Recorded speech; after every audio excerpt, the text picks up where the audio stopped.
I'm your comedian and I am here to take all your pain. See, I live in the eye of a hurricane. It's only vibrations I'm sending in waves. I'm your dealer and healer as your sorrows dissipate.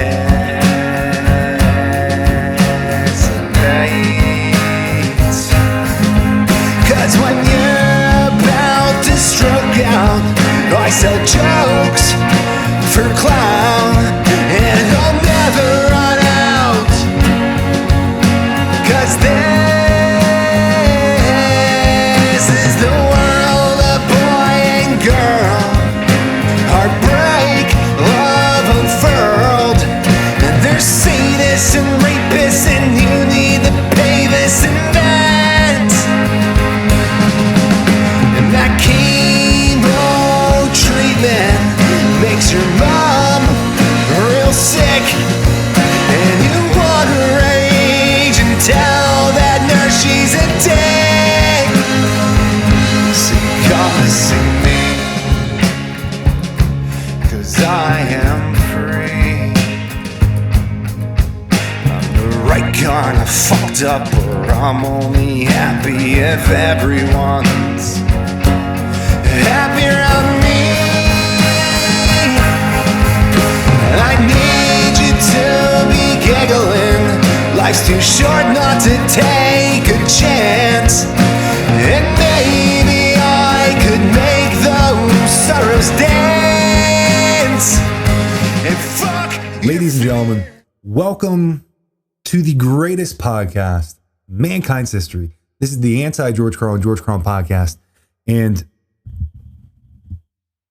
whether you're listening to the most major voices in American culture right now, whether it's Joe Rogan, Tucker Carlson, Theo Vaughn,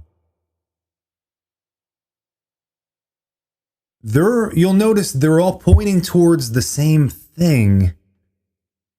And if you're listening, if you're an ordinary person like I am, you'll go, I know what you're referring to.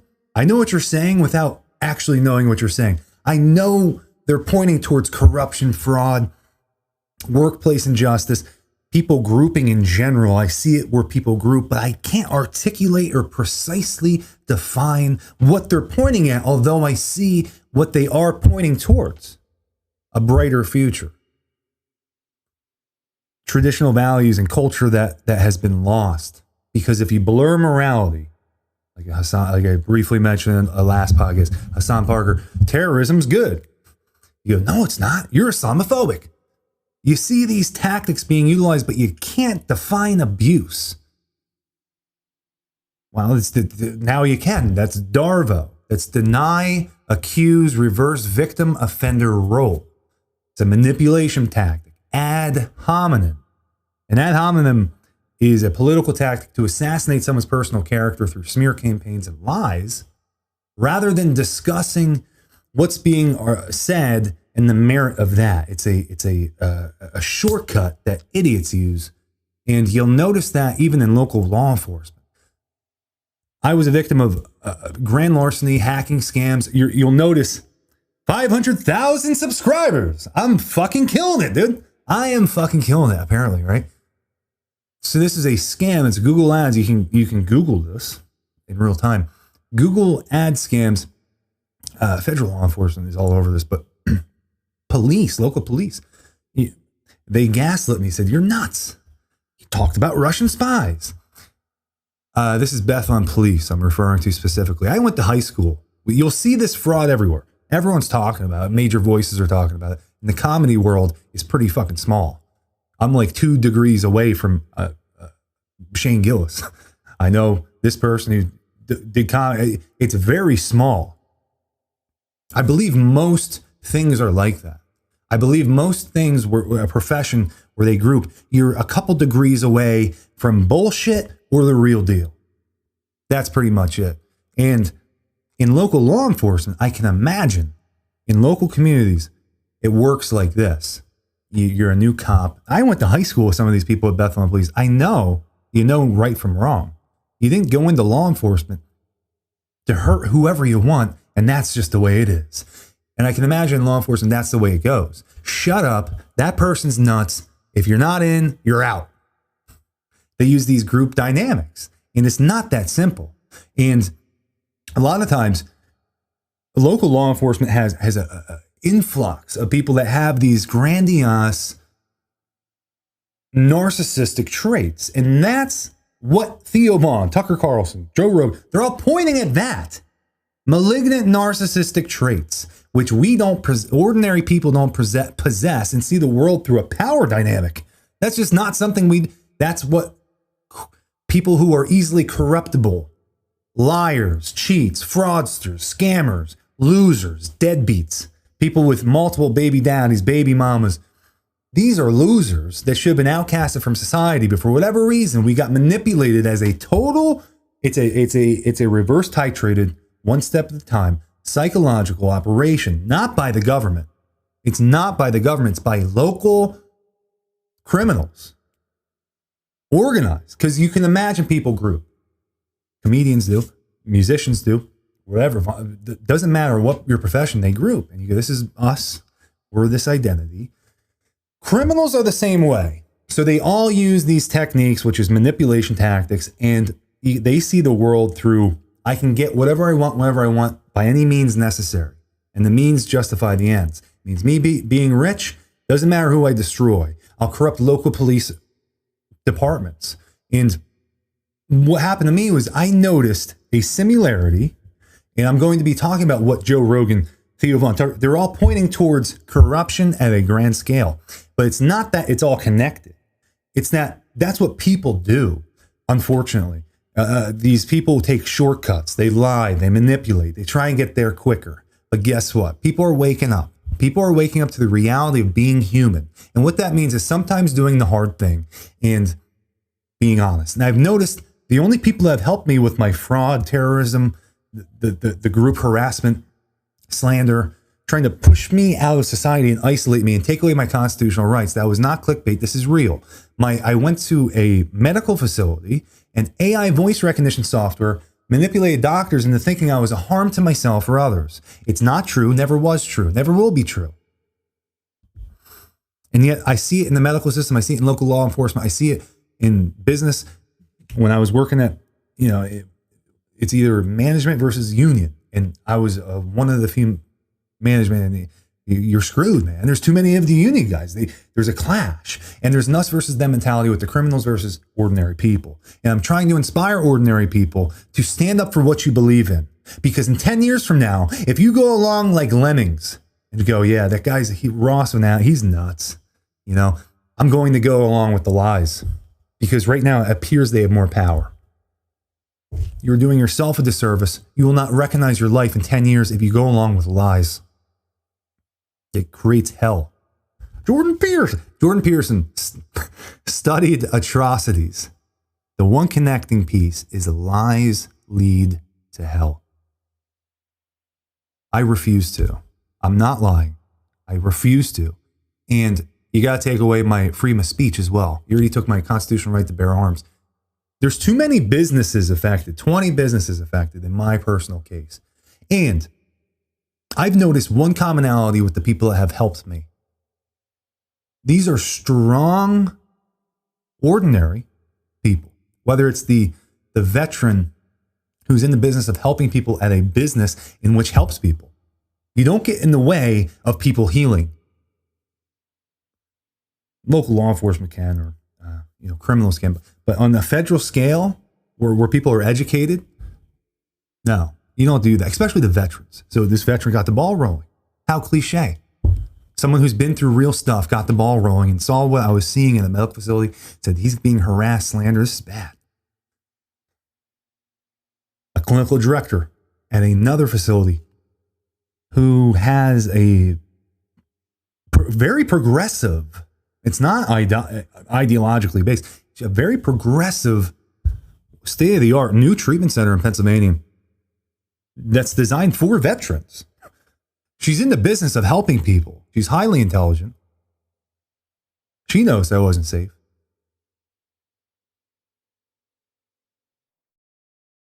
She's a hero. These people are heroes. Ordinary people like you and me. And if I can give credit to all these people, I'll put it all on them. They saw something wrong. I don't want to be a part of this. I wouldn't be able to live with myself.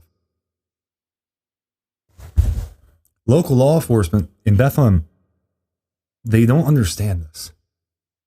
They don't understand how widespread this is and how gross and negligent they are being. And at one point, I thought they were complicit because why would they do this? It doesn't even make sense. I called them and they gaslit me, the same tactics that these criminal organizations utilize, manipulation tactics, smear campaigns, saying I'm nuts.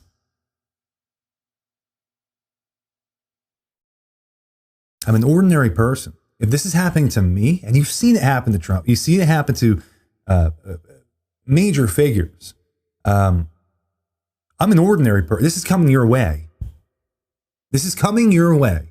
I'm sounding an alarm on this because how can you defend yourself against these manipulation tactics? You have integrity, which is fucking hard, dude. It is fucking really hard. From everything I went through to now try and help other people is the only way I see fit. It's the only way I can possibly live with myself is to try and sound the alarm and help other people because you mess with me, you're messing with businesses, you're messing with veterans, you're messing with real people. They treat me essentially like an insect. These criminal organizations, they don't care who they hurt when they hurt them. They encourage law enforcement to do the same. Not all law enforcement's the same, by the way. Every place I went to, some people knew the game. Massachusetts, they were all over it. They're like, did this sexual thing? I'm like, yeah.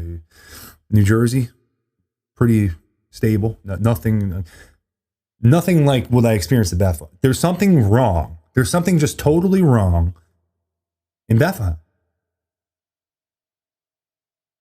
The police have something wrong with it. There is something going on where they can't take accountability. That's similar to the malignant narcissists I know. They're very thin-skinned. They can't accept, yeah, we made a mistake and we're trying to rectify this. And by the way, law enforcement is the glue that holds society together. They wear uniform, which means that they're an authority figure by definition. These criminals wear their uniforms. And yet, local police, whatever, you're nuts, dude. No one's impersonating cops. Really? You think that?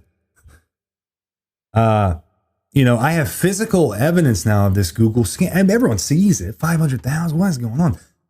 500,000 subscribers. I'm killing it, dude. I'm the next Joe Rogan, apparently, if you looked at this and believed it. But who will believe that? Maybe a quarter of that. These are scams. These are fraudsters. These are criminals. And that's the one connecting piece I want people to recognize is Joe Rogan, Tucker Carlson, they're all pointing towards fraudulent things. What is it? I want to precisely know. Well, it's malignant narcissism. They don't have empathy for other people. There's no reciprocity. And how you can imagine this evolutionarily course, naturally selected modality of being that these people will engage in happens precisely like this. If you remove anonymity, you become more psychopathic. I can get away with a little bit more. I can stretch the truth. Now, if you're already narcissistic and psychologically pathologized, you're going to abuse that to the nth degree. You're going to hide behind this cloak to hide who you actually are. But reality has a way of bending back and getting people on the right path. It's gone too far. Society's ridiculous. Wake up to these tactics. Darvo, deny, accuse, reverse victim offender role, fog. That's when people manipulate you using fear, obligation, or guilt. It's a Stephen King novel. If you're being guilted, obligated, or utilizing fears against you, that's not a healthy person. And they don't want the best for you. I would run. Call CPS and run. That's what I would say. I'm going to end on this story of the Deathly Hallows from Harry Potter. There's 3 wizards walking, and they see an impassable river. So the wizards are smart, and they built a bridge. Halfway over the bridge, the brothers stop and see a cloaked figure. It's Death. You cheated me out of death. But you get a reward. He tricked the wizards. What do you guys want? The first wizard said, I want the most powerful wand. He went to another tree, gave him a powerful wand. Next brother, I want to cheat death itself. I want to laugh in your face. Here's a resurrection stone. The last one said, humbly, I want a cloak so I can continue moving without seeing you the rest of my life and be cloaked so you can't follow me. Reluctantly, he gave him a cloak. So the first brother with the wand kills someone in a squabble in a bar. Drunk on power, he falls asleep. Someone steals the wand, slits his throat for good measure. He's boisterous, out of the picture. The resurrection stone. He brings back the love of his life, but death is cunning and baffling, so he can't touch her. He ends up committing suicide. Death grabs his next victim. As for the third wizard has a great life, humble, ordinary, wears a cloak. When he's ready for death on his deathbed, provides the cloak to his kin, meets death as an old friend. This story is ridiculously powerful. The ordinary person is rising up from the ashes of what is 2026. It's a catastrophic situation. Everyone sees it, and yet we can't see what we're pointing towards. I'm telling you, it's narcissism run amok. I see it correlated in everything. Be humble, be ordinary, but be the hero.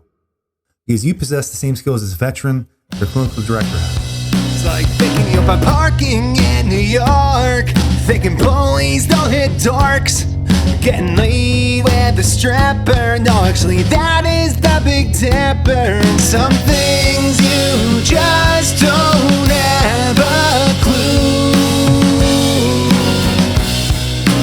I always thought I knew you, but I didn't have a clue. Is your favorite color purple? And you know I could never find your clip.